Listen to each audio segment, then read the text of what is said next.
Hey, it's Doug with Backcountry Pilgrim, and today we are talking about how not to be a jerk on the trail. Now, you might think that not being a jerk on the trail would be fairly common sense, but judging from the number of jerks I've seen on trail, it's not as common as we might hope. I have broken many of these guidelines in my life. I have had to learn a lot of these don't be a jerk principles the hard way, but you're not necessarily a jerk because you make a mistake or don't know something. However, once you do know, you become responsible for your actions. The basic overarching principle to not being a jerk on trail is to avoid the unnatural. Nobody is coming out into the woods to see evidence that you were here. They don't want to see your trash. They don't want to see any pee or poop. They don't want to see anything you've built. So to the best of your ability, don't leave anything unnatural behind, but also leave what is natural behind. Taking souvenirs from the forest is generally discouraged and is often unlawful. The old leave no trace maxim that says, take only photos, leave only footprints, still applies. Ask yourself, what would this experience be like if I had never been here, and then try to replicate that as close as possible. In general, you should be hiking on an established trail anyway, so of course there is going to be that evidence that you were there, but that's kind of the point of a trail. It's sort of a scar on the land that we have all agreed is worth having to keep people from ruining all the rest of it when they want to get outside. By limiting our destruction of nature to a small path, we are all able to enjoy the outdoors without leaving more of an impact than is strictly necessary. Another big pet peeve of mine, which should be anybody's that doesn't want to be a jerk in the backcountry, is cutting switchbacks. Switchbacks are trails that switch back and forth while descending or ascending a steep hillside. And some people are just too impatient to deal with switchbacks, and so they decide to just cut straight down through them. Now that causes major erosion, it destroys the landscape as you travel down, and it just leads to more and more ugly trails that are cutting through where the switchbacks are. So if you are on a trail that has a steep ascent or descent and it has switchbacks, stay on the switchbacks, don't try to cut them. All right, this flooded trail that I just came from gave me another idea for leave no trace principles and not being a jerk on trail. On trail is a key word. When we walk on a trail, we are taking a route so that people can get from one place to another while hiking and not just go their own way and destroy more of nature than needs to be destroyed for humans to pass through. Now, one thing that means is that if you come to a water-filled trail, you really should just stay on it. Yes, that means walking right through the mud, right through the water, and just dealing with the fact that sometimes in hiking you get wet and muddy. Now, you will see that some trails flood often enough that use trails to get around the bad areas exist, and if the trail's already there, go ahead and take it. You don't want to be boonie crashing and sort of trailblazing on your own. Now, that brings up the question of hiking off-trail routes. The strict principle of staying on trail has to do with established routes. That is, a route that has already had an official trail put in for you. Now, if you're trying to hike to a destination that does not have an established route, that's fine as long as there are no signs or anything saying not to. But you do need to ramp up your leave no trace principles. Sticking to durable ground, not leaving any trace, even footprints if you can help it, is the best way to go off trail. You don't want to accidentally create what's called a use trail, which is a small branch of a trail that isn't established, doesn't actually connect to a route, but it can confuse people and make them go off route, and then they create more of a use trail, etc., until you now have a confusing trail-like thing that's going to create more problems in the backcountry and also confuse people that are trying to take the established route. Try to stick to durable surfaces. If you have a choice between hiking or camping on a surface like this or like this, stick with this. Rock is better than vegetation. The more durable the surface, the less it's going to show signs of your passing, and it isn't going to destroy any vegetation if you hike or camp on rock. One of my favorite ways of following good LNT principles is to follow creeks. Either get right down in the creek so that you're walking on the rocks or in the water, or if you are in a dry creek bed, following it is a great way to go off trail. Number one, because it might be easier to follow on a map, and also, when the water comes, it's going to wash away your footprints and probably any other trace that you were there. Plus, stomping down vegetation is probably not going to be an issue. All this talk of leave no trace brings us to the issue of ducks, or cairns as they are sometimes known. Some people make them for fun, some people hate them and knock them down. What do we do about these? Well, basically the rule is this: don't build ducks and don't knock down ducks. If everybody followed this pattern, we would be in good shape. The purpose of a duck is usually to help people find their way through an area where the trail cannot be made very obvious, and so the ducks help people stay en route, which is not just about their safety, but it's also about leave no trace. If everybody follows the ducks, then that will establish a route that will not destroy any more of nature than it has to. Now, the problem is some people build ducks just because they think it's cool to stack rocks. Well, that is a violation of leave no trace principles. As far as I'm concerned, they should all be knocked down. However, the Forest Service itself, rangers, other people like that, often put up kind of official ducks on more or less established off routes, if that makes any sense. So in a perfect world, we would never knock down these markers because they do help people stay on route, which keeps them safer and is less impactful to the environment. But we also would never build them ourselves because that's probably just going to confuse people and it violates leave no trace. So what I would say is this. If you know for sure that a duck or a cairn, which is a pile, doesn't belong somewhere, go ahead and knock it down. But if you are on a route where they could be needed, leave them alone. Sometimes leave no trace may mean covering up other people's trace. Now, I'm not equipped right now to take care of this old coil of rusty barbed wire that's sitting right here where someone might walk. So there's nothing wrong with doing a little trail maintenance and helping keep people safe by moving nature around a little bit. One interesting issue with leave no trace is that in many places, it is illegal to remove anything that has been there for a certain amount of time, usually 100 years. Once something has been somewhere that long, even if it is out in the backcountry, it is considered a historical landmark. So just because you find junk outside, that doesn't mean that you get to take it or clean it up. Peeing outside is one of the great things about being a hike for guys and gals with the proper gear. However, if you need to go while you're on your hike, do so well off trail, not just for privacy reasons to avoid awkwardness with other hikers, but also because nobody wants to see anything you've left behind that came out of your body while they are hiking. So do everyone a courtesy and get way off the hiking path before you do your business. You also want to make sure that you are doing so well away from any water source, because that stuff leaches into the ground and can get into people's drinking water. And that way you can avoid being a jerk on trail. Another way not to be a jerk when you are on trail is to not only avoid the instances of visual distractions with trash or that sort of thing, but also audio distractions. The two most popular offenses against this guideline are talking too loud and playing music through speakers on the trail. Now, I get it when you're outside and with your buddies and you feel like you're the only ones out there, it is very tempting to allow your voices to reach a pretty high volume, and that is understandable, but keep in mind that outdoors, when you aren't in the city, surrounded by white noise, your voice carries a lot farther, and you usually can't see very far up or down the trail, which means you might be pretty close to some other hikers, and they are having to listen to your animated conversation, and nobody on trail wants to hear your music. First of all, if you're the kind of person blasting a Bluetooth speaker out in the wilderness, your music probably sucks. But even if it is the greatest music that has ever been made, nobody else wants to hear it when it's not under their control. So please, if the sounds of nature are not good enough for you and you have to have your tunes or even an audiobook or something to accompany you, just bring some earbuds. They are lighter, they are less obtrusive, and they hold a charge longer, and best of all, they don't annoy anyone. And speaking of earbuds, I want to introduce you to the OpenRock S2. This is a brand new earbud that I have been trying out.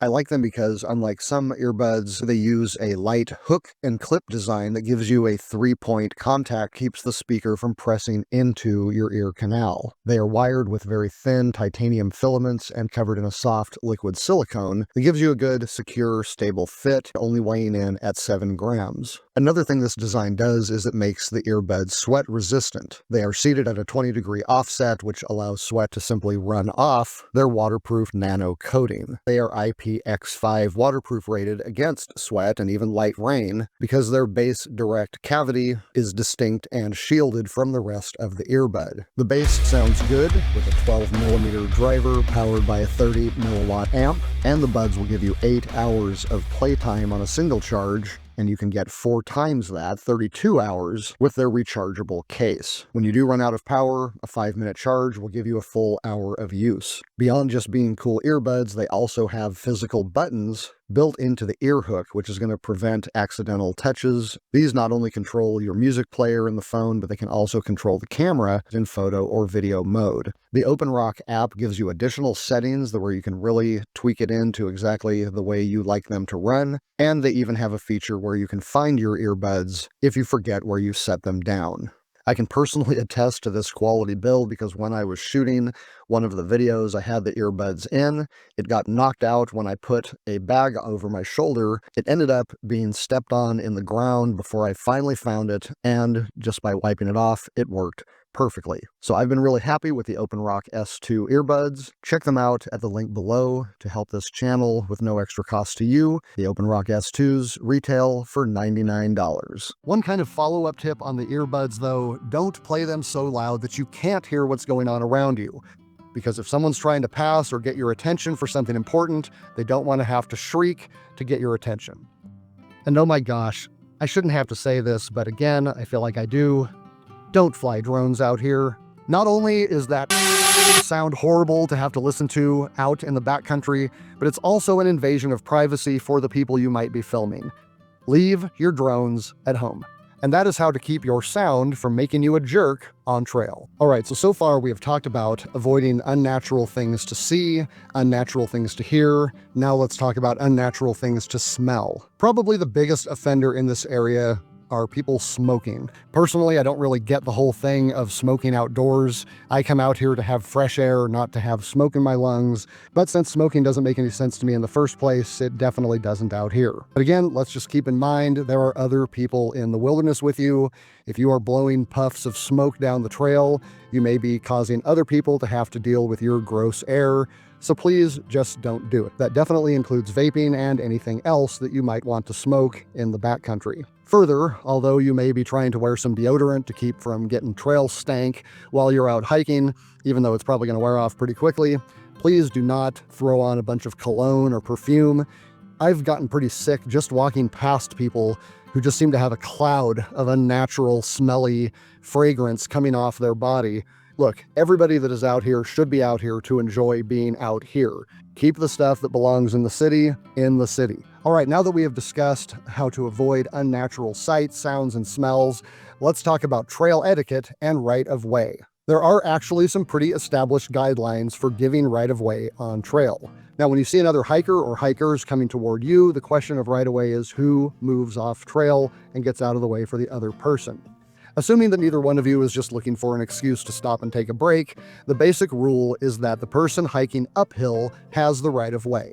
The reasoning being that they are probably working harder than you are, and if they have established a good pace, you don't want to wreck it by making them stop while you casually walk downhill past them. The same applies to the size of group. The bigger group generally has the right of way because it's more difficult for them to stop and get off trail for you or a smaller group. Now, if you are on a multi-use path, one that can also be used by mountain bikers or horses, the rule is that bikes yield to hikers. Now, there's nothing wrong with you as a hiker getting out of the way for a biker, but just know that the rule is they are supposed to get out of the way for you.